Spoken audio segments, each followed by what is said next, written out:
Hi guys, how you going? Pete here again. Today's special guest is Kate Hegarty from Strong Pilates. She's a general manager there and been there for about 4 years. Previously at F45 and has done some other things previously, which we'll touch on. Welcome, Kat. Thanks, Pete. It's great to be here. I always just start by just, if you want to tell us a bit about yourself, you can go in any direction you like. It doesn't have to be about work, just you as a person, and then we'll go from there. Yeah, no worries. I grew up as a competitive swimmer. So I've always had fitness in my life, and I did surf lifesaving when I was younger as well. I had 2 older brothers, so I definitely followed them around a lot and was a bit of a tomboy, you could say, back in the day. So just did whatever my brothers were doing, and yeah, that's where my love of fitness really grew. I grew up in Adelaide and went to University of South Australia, and my career went off from then onwards. Awesome. So a swimmer, early mornings? Early mornings, the broad shoulders that I was always trying to hide when I got into puberty. But yeah, up at sort of 4 a.m. and in the pool by 5, sort of 3 or 4 mornings a week. Unbelievable. What was your specialty stroke-wise? Freestyle, because that then relayed into the surf as well. So surf was really my passion, and I was a pool swimmer really just to build up my strength and build up my skill set just so that I could compete in the surf. God, many years ago, James and I, he just met business partner, we used to do work with Victoria Lifesaving.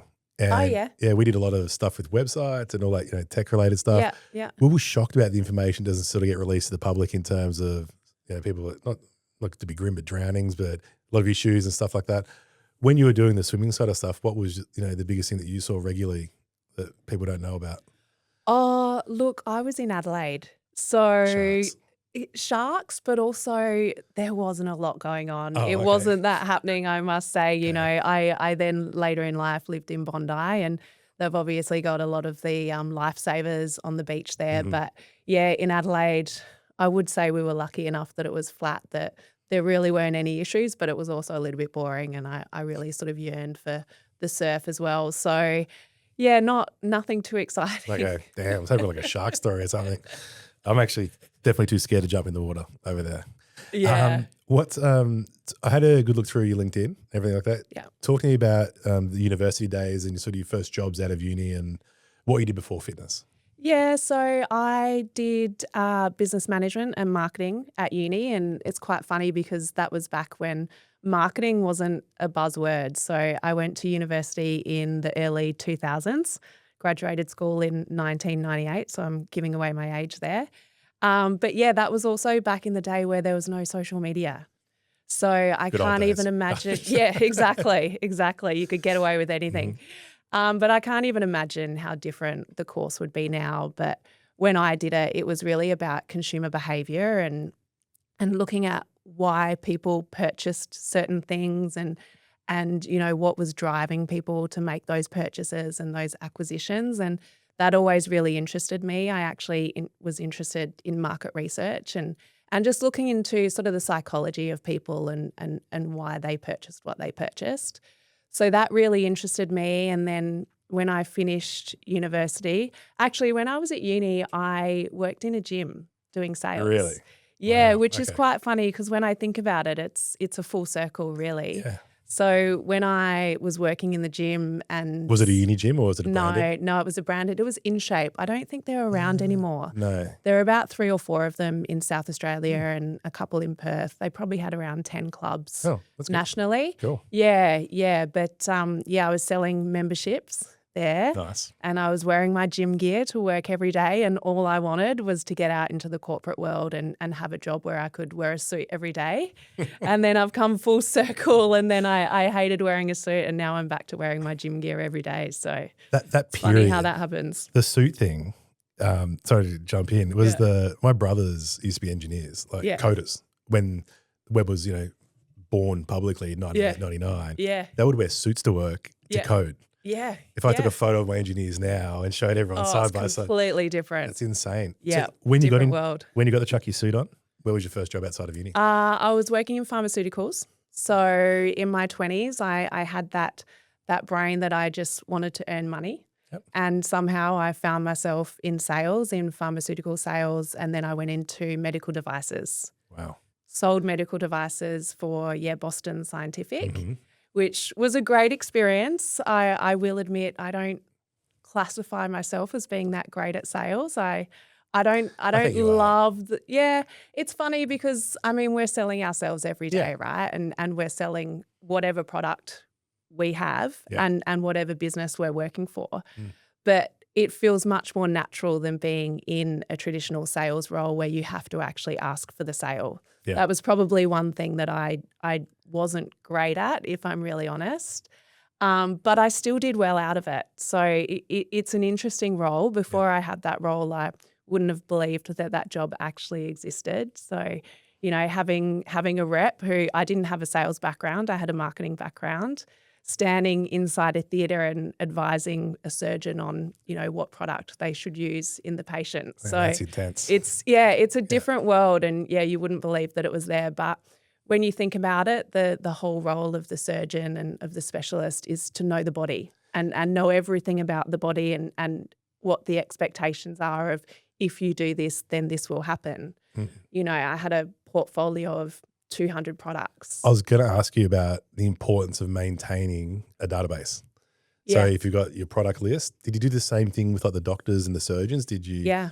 How did you sort of, people struggle with that a lot? Like were you disciplined in that? How did you set that sort of stuff up? So my role was just to understand that product inside and out. So I knew what all the different sizes were, what all the different shapes were, where they could go, where they couldn't go, how they would behave in certain environments. So that really was my role, that, a doctor would say, this is what I want to achieve. And I could say, well, these are the products that we could use to achieve that. Wow. So that consumer behavior you were talking about earlier, the market need for demand, lining all that sort of stuff up. How long were you doing that for? I did it for about 5 years all up. So a few years in Adelaide, and then I used that opportunity to move to Sydney, and then I did a couple of years in Sydney as well. Awesome. What did you? I know Adelaide has been very quiet. Yeah. When did you go into artsy, chill? It's so different. It really is. How did you go? Transition to Sydney, the busiest place in the world. I was ready for it. I was in my early 30s, and I really wanted that change. So I was definitely ready for it. I'd just been through a big breakup, so it was a real change in my life. So I was really ready to do that, and luckily enough, I had the experience of understanding the products and understanding everything really well, that by the time I got there, I was an asset from day one of walking into that role. And before we talk about you transitioning from working on after something's happened to preventative, did you maintain like sort of fitness the whole way through on the side, like in your personal life? Yeah, I did. And it's funny, when I moved to Bondi, I was doing CrossFit at the time because that was all the craze. So I'd been doing that in Adelaide, and then I moved over to Bondi and found the local CrossFit gym there, which then transitions actually. When I was living in Bondi, that's when I discovered F45. Yep. So, and it was one of the, back in the old day where you've got the flyers on the windscreen. I literally went out to my car one day and there was a flyer on the windscreen, and they were talking about this open day that was happening on the weekend, the very first day of opening Bondi F45. And I went along just to have a look, and I just knew that I'd found my place. That's awesome. Yeah. What day was it? I always remember. It was Saturday, Hollywood. Yep. Grand opening. That's brutal.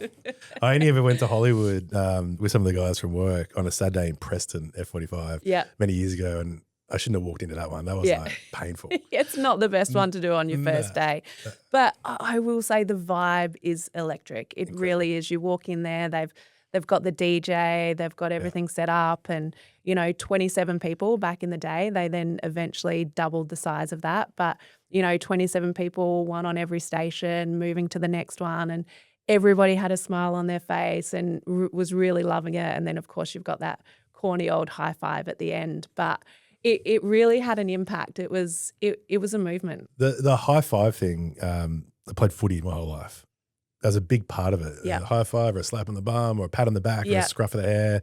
But just that touch after you've accomplished something together, I think it's super important.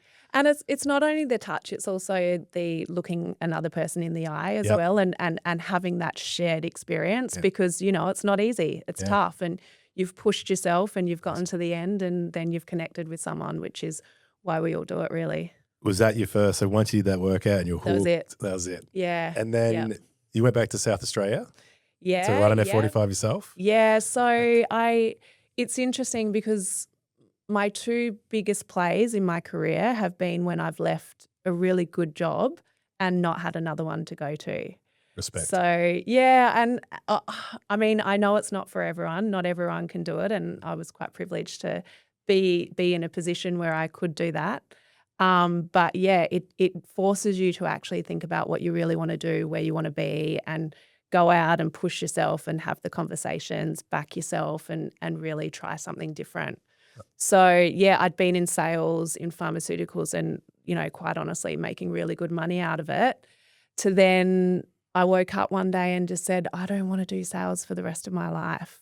And I'm in my 30s now and, I could realistically get stuck in this. So what else do I want to do? And I actually took a couple of days off work and I sat on Bondi Beach and I had a really good think about where I was at. I did that old thing where you write a business plan for yourself. So your mission, your values, all of those things. And at the end of it, I thought, God, I'd really love to own my own business. And it's something that had been in the back of my mind for a long time, but I just never really had the balls to do it. And I didn't know what I was going to do. Oh, good on you. That is, I get fired up hearing that stuff purely because my best mate and we always talk about leaving work and just going after it and being fully dedicated into it. And you're right, not everyone's in that position to do it, but usually the best outcomes happen when you do it. You just back yourself. Yeah, you have to. How long was it from, and that is scary. So you've gone from South Australia, Sydney. Yep. Stayed in your passion and kept training through CrossFit, seen an alternative to that, fallen in love with that, headed back to the state you just come from to set. Yeah. Well, so I'd already started the conversation around F45. I quit my job and I'd had those conversations with the sales guys there. And then, just decided that was what I really wanted to do. I think the main thing was because I hadn't started my own business, I had an idea that I wanted to follow, but I didn't grow up around people that had their own businesses. I didn't really have the tools or feel that I was confident enough to go out on my own. So it just made sense that a franchise, to get the business model, to go with a brand that I was already really passionate about, something that I knew that I loved and I could get behind, but I also had the support of a whole team around me to help me to do that. And so essentially you're buying the business model really along with the brand. So I purchased a territory in South Australia because all of the good territories in Sydney were gone. And I thought, this will be an opportunity to move back home and do something for myself. Was it Tweed? So what was the location? It's Torrensville. Torrensville, sorry. Yeah. So actually I purchased the Burnside territory in Adelaide, which was a free territory, but for the life of me, I could not find a commercial site. It's still one of the biggest problems in franchising and in starting a business is trying to find the right commercial site to start up on. So I had that territory probably for around about 12 months and wasn't able to find a site. But so between the decision and leaving your role, there's a 12-month gap there. Well, I kind of pivoted. So when I got to Adelaide and I went down a completely different path for a little while. I had the territory and I was waiting to find a commercial site and my housemate was actually a landscape gardener. So while I was waiting to set up that commercial site, I went and worked with him for a little while and mowed lawns and laid the irrigation and laid the pavers and did all of that side of things. And I absolutely loved it.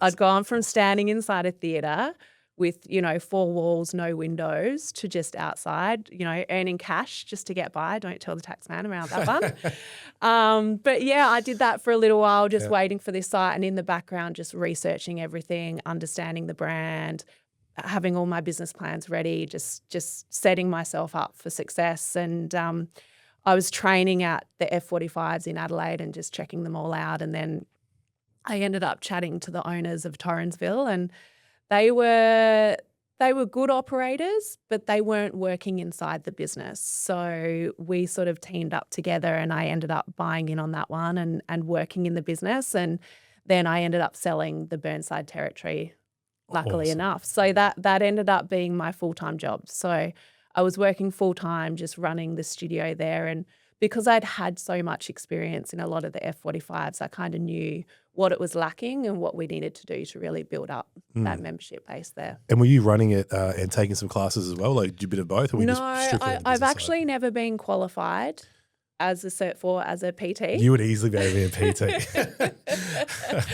But it was more, I'd walk around the floor, but we had the PTs that were running the classes, but I was doing sort of all the marketing and all of the behind the scenes, just running the business and, working with my business partners there. And, loved it. I'm just still thinking about the landscaping thing. I think because I swear to God, just yesterday I had a chat with a landscaper.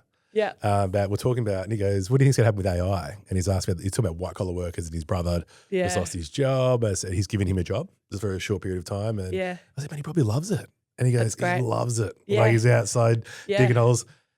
No shirt, no tie. He's not going to the city anymore. Yeah, and he said he thinks he's going to stay at a long term. Like, he was shocked how much his brother loved it. Yeah. So that's a really cool thing. So how was it? Did you view it like as a nice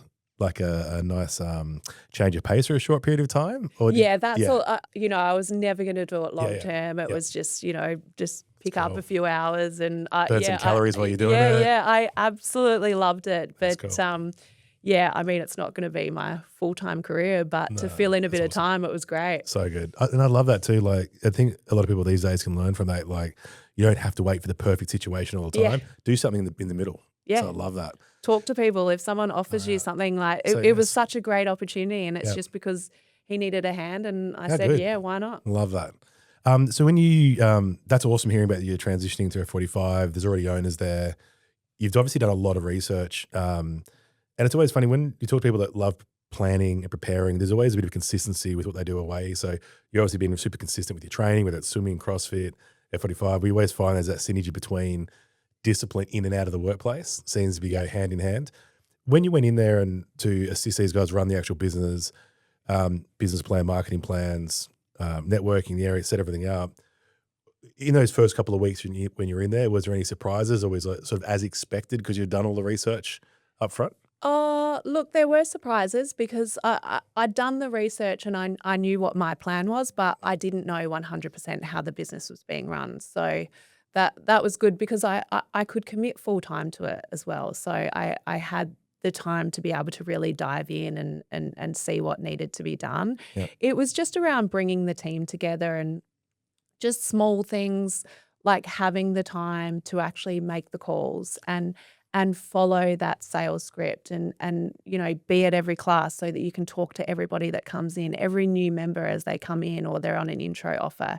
You could be there and have that conversation with them. And it was just little things like that I think we were lacking. So it's like everything, it's just putting those processes in place. And sticking to them. Yeah. Finally, and I love buying into a franchise model, the way you just set that up and we're talking, that's exactly what it's for. Yeah. You invest in a framework that's proven. Yeah. Follow the process, tweak it locally, and in theory, it should be good. Yeah. And, when we have people that come to inductions now and they always sort of ask advice and they say, what would you do? And, what's the first week going to look like? And all I say is, you know what? You've got a system and just follow the process. Yeah. Don't try and change it. Don't think you want to tweak this, tweak that, do something differently. You've bought into a business model because we know it works. Yeah. And, my team and I, we've done this, 120 times now. Yeah. So just follow the process. The system side of things that people, I always say, I sort of half joke about it, but half joke, meaning that as soon as someone makes $1, they're experts in everything. Yeah. And they want to They're entrepreneurs. Yes. CEO of their location. Yes. But which is good. Yeah. The buying stuff. So with once you got in, set up and got into a bit of a rhythm, what could you sort of see that they weren't doing right versus what you changed? It was probably more what I could see that we weren't getting from HQ, if I'm really honest. Yeah. So, in Adelaide, we'd never had anyone from HQ that had come out to any of the studios. So some of them were operating really well and were compliant, and others were pretty much doing their own thing at the time. So I remember going to conference, and then we had I think it was like a Christmas party, and the guys had come over, and I was just telling them, oh, you need to do this, you need to do that, you need to support the network, you need to bring everyone together. We need to be sharing our wins and working together to help elevate everyone. And I think, honestly, by the end of it, they got so annoyed at me telling them what to do that they eventually said, you know what, Kat, just do it. And so that's how I ended up just working at HQ. I walked into the national network manager role. Yep. And essentially just worked with the whole network across APAC. And at that time, we'd set up the different divisions. So, I mean, F45 was just growing so bloody quickly. I think at their peak, they had sort of 600 studios in Australia. So the speed, I always talk about it because that mapping and the speed people buying territories. It was crazy. Mm. But I'm so grateful for that experience, and I'm grateful for the brand, because there's a lot of us that just wouldn't be here without them. So it was a really, really interesting time. But yeah, we kind of divided all of the network into 10 to 12 studios that were all part of one division. So my role would be that, back then we'd travel around and we'd go and see all of the studios, and we'd have a meeting with, those 10 to 12 studio operators, and I'd talk about what we're doing at HQ and how they can make the most out of what we're putting forward for them, and then just talk to them about their business and try and help them to elevate their performance. Yeah. And I think that's one of the most important things in franchising. Show up.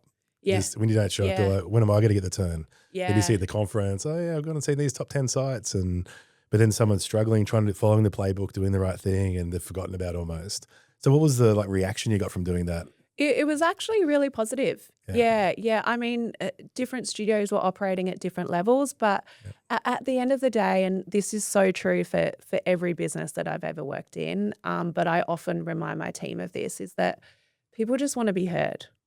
And, sometimes people can get frustrated, or, you'll get 10 or 12 emails. If you jump on the phone and you have a conversation with them, they honestly just want to be heard, and just know that if they've got pain points, that you're listening to them and that you understand what those pain points are. And being a franchisee, I knew those pain points. So, I could really rally for them. That's the reason those face-to-face chats are always better than a phone call or an email. Yeah. Everyone unloads on you. It's like not a therapy session. It's like, you're here. Yeah. Well, I've got you. Yeah. Bang. Yeah. And here's these things I shouldn't tell you. I'm going to tell you anyway. And they give you that as well. Yeah. So that's cool. So obviously you racked up frequent flyer points at that time, traveling the country. Yeah. Was there any, because F45 started in Sydney, Yeah. Was that always the high performing because it started first? Was there an area doing better than others? Well, Melbourne. Oh, really? Victoria. Cool. Yeah. So we didn't get something. Great. The studios that Mark and Michael had. Ah, yes, of course. Yeah. So Port Melbourne for, I think probably 3 or 4 years in a row was the highest performing F45 studio around the world. Wow. Yeah. That's yeah. cool. So they were absolutely smashing it. So obviously I met them through that experience. I didn't know them well. I just met them, and they were performing so well that they didn't need my help at the time. So I kind of let them do their thing. I was more sort of focused on supporting probably more the underperforming studios. Yeah. But yeah, that's where I got to meet them, and then obviously got to work with them much later in life. So at this time when you were at HQ, did you still own the location, or did you sell it? I still owned it, and then I moved to Sydney. Okay. So, and then when I was in Sydney, that's when our 3 in the partnership, we all sold out at the same time. Cool. And was that was it coming up for term, or did you just make a decision? We just made a decision that it was the right time. We were all sort of working on it, but no one was in there as an owner operator, and we really just thought, it was just time for us to move on and get an owner operator in there that could give it the love that it needed. And the owner operator model, even what you're doing now, in the quote unquote boutique, running a class of some sort, we'll call it. Yeah. Do you think it's a necessity to be in the actual facility itself, or is there room if you had the right sort of partners at location to be still an investor? Like, How do you, that comes up all the time. Look, the owner-operator model is really successful. Yeah. So if you really want to understand the business and know it back to front, you've got to be in there. Yeah. But in saying that, the investor model also works. So we've got some studio owners that own 5 studios. The first one, they worked closely in the studio. They understood exactly how it worked. They built it up, had a phenomenal community that then they went and did their second, their third, their fourth, their fifth. And you wouldn't say that they're necessarily owner-operators because they're not in there every day. You can't be. You've got 5 different studios. So they're probably considered more of an investor, but they understand the processes and they repeat those processes and they repeat their systems for every studio that they have. So it definitely can be really successful as an investor model. Do you think to maintain sanity, on top of that, they need to be in the same area, like, and not invest in 2 different zones? You know what I mean? Oh, look, not necessarily. Okay. You know, we've got some great operators on the Gold Coast, and they also own the Gladesville studio in Sydney that does really well. Okay. Yeah. Cool. Yeah. So Again, and it's building that culture with your team, understanding exactly what the studio needs, getting the right people in the right roles, and then also giving them the breathing room to do their job really well. Yeah. So you've gone Adelaide, Sydney, Adelaide, Sydney. Yep. And then you've known the guys at Footy, Michael and Mark, since the Port days. Yeah. Before we just jump into the strong part, I noticed when I was doing the research about you that you did scale through different roles at head office. Yeah. So can you talk a bit about that through your journey up to taking on more responsibility within F45? Yeah. So I moved on from the network role and went into the commercial partnerships, so branded products. Yep. And as part of that role, I was in charge of managing the Challenge department. Wow. The Challenge was a huge brand for Yep. F45. It really was, you know, the first When of you're its saying kind. does it still exist? I don't know, Sorry, I'm just to be asking. honest. Yeah, I 'cause I remember how big it don't. was. Yeah, I remember it was seeing massive. all the branding. The 8-week challenge was huge, and Gotcha. and it almost was a brand in itself, really. Yeah. So that's what I was in charge of, Crazy. the challenge brand, Yep. rolling out the challenge, and then along with that, we also had a meals partnership with My Muscle Chef. Ah, cool. So we had challenge branded meals where they would replicate the meals that we had created as part of the 8-week challenge meal plan. And then, sold out a couple of times, had to get other meal suppliers to also support because it was just so popular. But yeah, that was another brand. And then in addition to that, we also went into supplements as well. So had the Fuel brand too. So they were all part of my remit because they were considered branded products. And then after that? That was it. Okay. Oh, Yeah. No, so cool. Yeah. So do you think F45 got too big then? Like in terms of, if you go back to the original not being present on the ground, franchisee, expanding so fast, which, you know, insane growth at the top. Yeah. That bit of a disjointment between that. I think they grew really, really quickly. Yeah. And, you know, as we said, 600 studios in Australia. Crazy. It's just crazy. Massive. It is massive. Yeah. And I think, to be honest, the market just took a natural correction because there were so many of them. And you know, now we've got options for people in the market as well, which I actually think is a great thing. So I think it was just a natural correction along with limited innovation at the time. But, you know, in saying that, the brand's still doing really well in the US and growing around the world. Yeah, I think that's good. And I think too, what you said too, I mean, a lot of people right now wouldn't be where they are without them. Oh, absolutely. Like all the brands are Yeah. there's always some connection to it. We all had an apprenticip through F45 essentially. I love it. Yeah. And good on them. I think it was awesome. So then you transition into Strong. Because by then you've got so much experience. And from your marketing. Yeah. We had that chat earlier about sort of old school marketing, like very consumer old school. behavior. I've still got the blue book. I did marketing manager at Monash and that little blue book, and I've still got it. But they still applies today. Yeah. And what was it? The 3 Ps? The 3 Ps, yeah. And then it's a 4, now it's 7, now it keeps getting extended. But I think that so what you've learned here into the sales, and for me, like the medical sales is very difficult, highly competitive. I had some friends that did it. So full respect for even staying that long and transitioning that way. And then the movement, how do you formalize that conversation with the boys to get into strong? It's interesting because in my last year at F45, I still loved the brand, but I was starting to think about, what would I do next? I didn't necessarily want to move over to the US and make that move, and that's where a lot of the growth was happening. So I remember I had a very brief conversation with Ramsey. I saw him post something on a story about needing someone who was operational. And, it was a story. So it was only live for 12 hours, 24 hours. I think. And I thought, do I, don't I, do I, don't I? And then I just responded and he said, let's jump on a call. Had, probably a 10-minute phone call with him. He sort of said at the time, look, this sounds great, but we're potentially not really ready just yet. You're probably a little bit too senior for what we're looking for right now. And I said, okay, great. Well, let's just continue the conversation if and when it's right. And then about 6 months later, I just got to a point where, again, I thought, I'm done. I'm ready to move on. And so I made the decision to leave F45. I didn't have another job lined up. I was just going to take a few months off and see what happened. And that was around Christmas time. And my parents are actually based here in Anglesey. So I was coming over to Melbourne for Christmas and I just messaged the boys, or I messaged Ramsey and said, hey, I'm in town if you want to catch up. And I had a coffee with Mark and Michael and that was it. Yeah, nice. It was so organic and just a really nice, honest, transparent conversation about everything. And we just kind of said, all right, let's do it.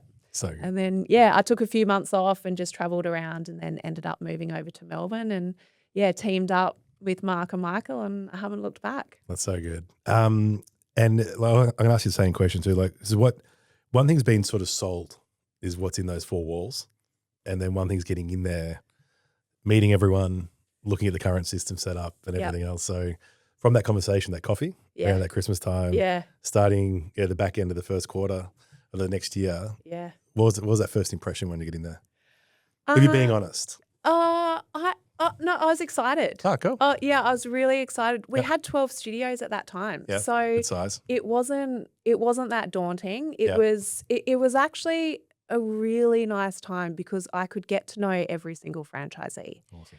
And, that first year we went to Bali and I think there were about 30 or 40 of us. And, it was more of a retreat than a conference. It was, you really got to know all of the franchisees and it really felt like a partnership. So, it was small when I started with just 12 and it's just been about just scaling, but also doing it sustainably and just understanding that, when we double the number of studios, we're not necessarily going to double the team members because that's not going to work for a scaling system and just making sure that we've got the processes in place.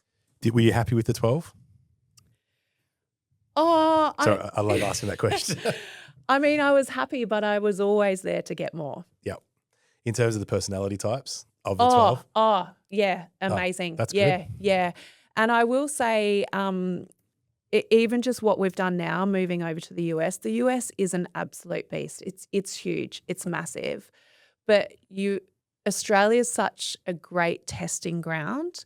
And we knew because we had the right partners in place that were doing phenomenal things. And, we would give them a product, but honestly, they ran with it. And some of those people are still our top performers to this day. That's awesome. So that they were really committed and, we could have really open and honest conversations with them. So that was really helpful because it's a partnership. It's not a franchisee and a franchisor. So it was a phenomenal group. Awesome. Yeah.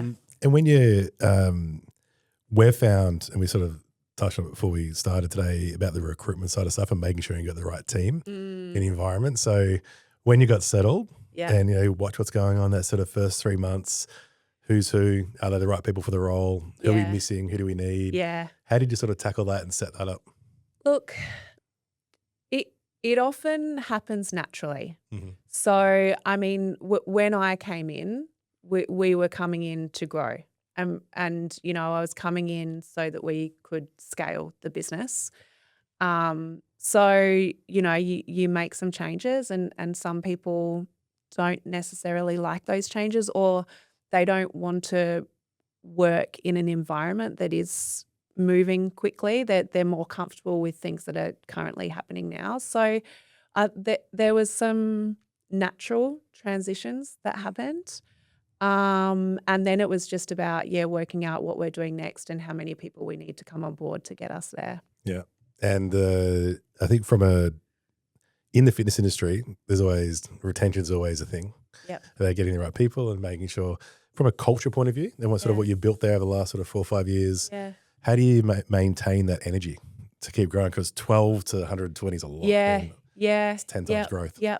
It is all about the team and just having the right people. I'm constantly saying it's the right people in the right roles as well. Yeah. You know, some people will come into a role and you can kind of identify that it doesn't necessarily suit them, but they can move into something else that might be more suitable for them. You know, we've got some team members that started in one role and now they're doing a completely different role to what they were doing 3 years ago. But, you know, that works really well for them and it works really well for the business as well. So not only is the business growing, but the people are growing at the same time. And if they want to come along for the ride, there's amazing opportunities that come along with that as well.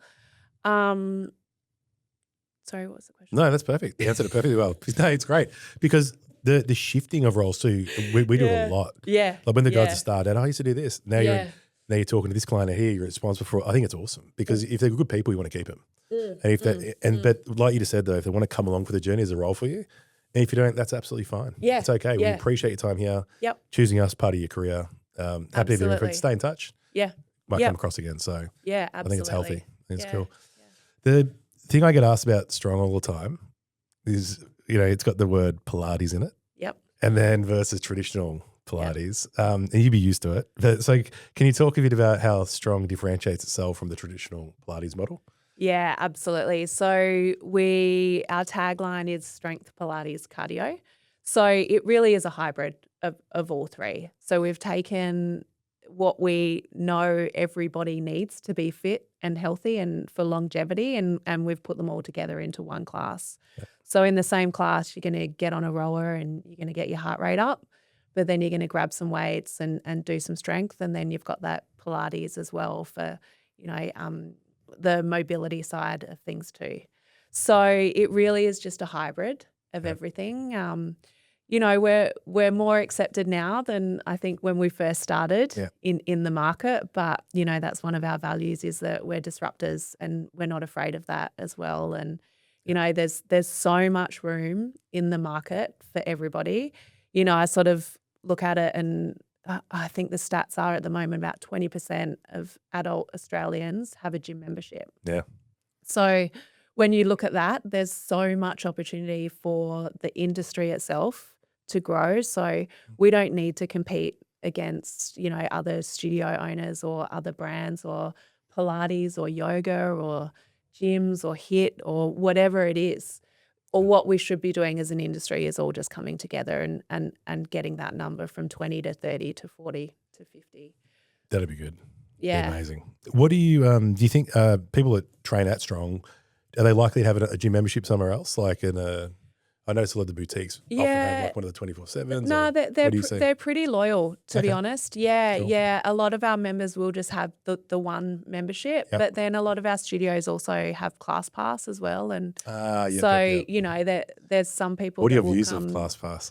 Look, I think there's room for it in the market, and I think that's one of the things now as well, is that there's so many different options in the market as well, and there's always going to be a group of people that want to have different options. Yeah. And it doesn't matter how good your product is, they want to be able to have different options and choose to go to different places. And for them, it's a really good opportunity. And, you know, if they come to Strong once a month, then great. Yeah. Yeah. I think when I drive down Chapel Street all the time. Yeah. And there's like 50,000 different options down there. Yeah. And a lot of the team in here will go and train there. So which one? It's different every time. Yeah. And it's like, where's your loyalty? Class pass, because they just jump around. Yeah. And they try it, but they do say that when there's like a challenge on, they'll lock in and stay with one and go through it, or a period of time, whatever their goals are outside of the gym itself. Are you a believer in challenges still? Like from... Yeah. Sometimes you just need that extra commitment. Like it's very different. You know, back in the day, people were doing those in-body scans and trying to get to a certain percentage of body fat and, you know, really sort of dropping the calories. That I think those days are gone. I think everybody wants to get results. That's, you know, you go to the gym for different reasons, but one of those reasons is that you want to feel good and you want to get results. And so, you know, sometimes you just need something like that to lock you in. Yeah. And just to give you that extra motivation that, you know, if you've been going 2 times a week to then go, right, for the next 6 weeks, I'm going to go in 4 or 5, then great. What's going from 12 to 120, like 10 times? Yeah. If you think back to those early days into now, like just from a coordination perspective, and you know, when you go talk to all the 12 individual franchisees to 120, more of a conference format. Yeah. Talk to me about the different sizes, like now versus back then, and also even that culture stuff, because it does feel like Strong has such a strong culture when you look at your conferences and when I talk to yourself, when I talk to Michael, it's very consistent. Across the group. So can you talk me about the different sizes from 12 to 120? It's having the right team. So, you know, we've got 3. When I first started, we didn't even have a performance manager in the business. Yeah, so we've got 3 people now, and, you know, Carly heads up our performance team, and she's amazing, you know. So her and her team have a lot of contact with the franchisees. I don't have as much anymore. I sort of say that because I'm really the escalation point now. So I do sort of joke that, you know, if a franchisee is hearing from me, then that means that they're doing something naughty or you don't necessarily want to be hearing from me. But, you know, I do connect with them regularly. But it's just about having the right team, because the whole point of a franchise model is having support. Yeah. And you need people there. You need to be able to provide the same amount of support, whether there's 12 studios or 120 studios or 200 studios, because to the franchisee, that number doesn't matter to them. Yeah.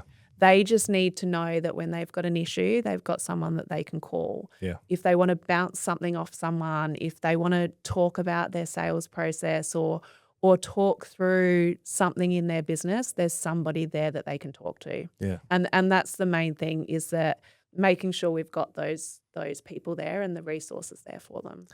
So, your view on that is so consistent from back when you're yelling at the F45 guys until you got heard and got moved into HQ to now, which is awesome. I love the network, and that's where I first started, right? And a lot of that is understanding the pain points. Yeah. So I know what it feels like to be a member. I know the customer journey, I know the member journey, and I also know the franchisee journey.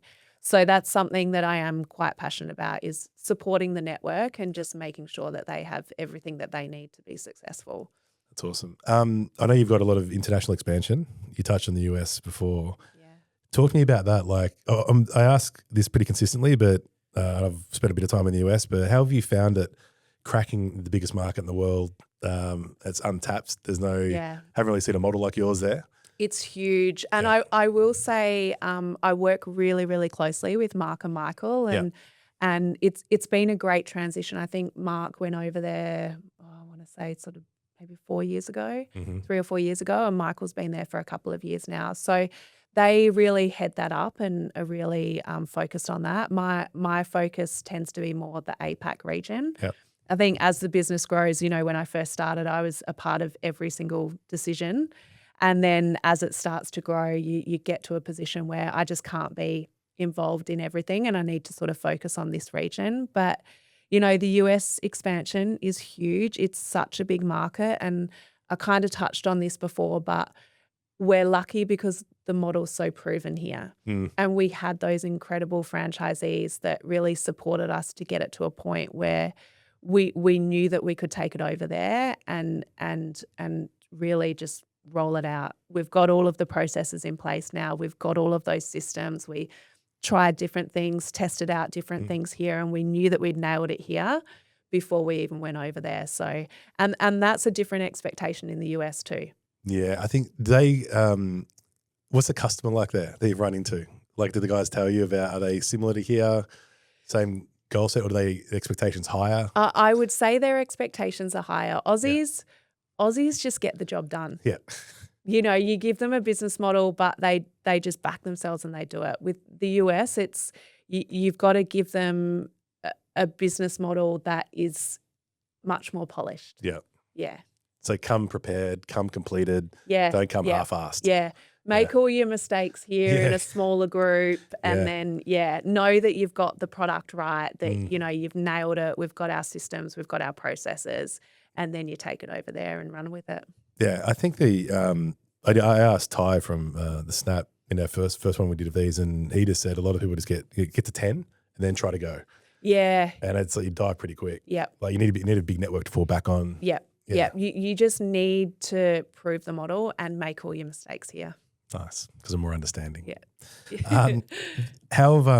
So I did notice when I was doing research about you, you're very consistent in your career, and now that I know more about you, that you just call it and you just left and you shut up shop for the next adventure. You're coming up to 5 years at Strong, which is pretty incredible. Yeah. Are you in for it long term? Still going? Still happy? How you know? Yeah. Look, and you know, I've made those decisions in the past, but I know when it's time. Yeah. And I've still got a lot more to give. That's awesome. We've got so much more to do. You know, we're expanding in the US, we're expanding in the UK. Yep. Canada is popping off at the moment. We're blowing up over there. So there's still a lot more to go, and you know, we've always got our HQ here. Mm-hmm. So, you know, the movement team, they're all still based in Australia, so they sort of report into me, and you know, the marketing.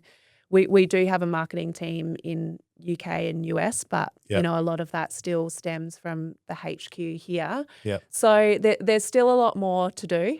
Yeah. And I think I've still got a lot more to give. So I haven't even thought of that yet.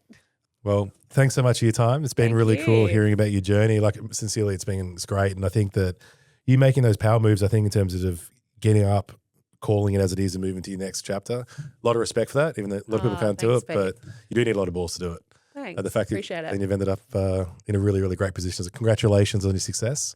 Yeah. And I look forward to talking a bit more business in part 2 of this. Love it. Cool. Thank you very much. Thanks a lot. Thanks.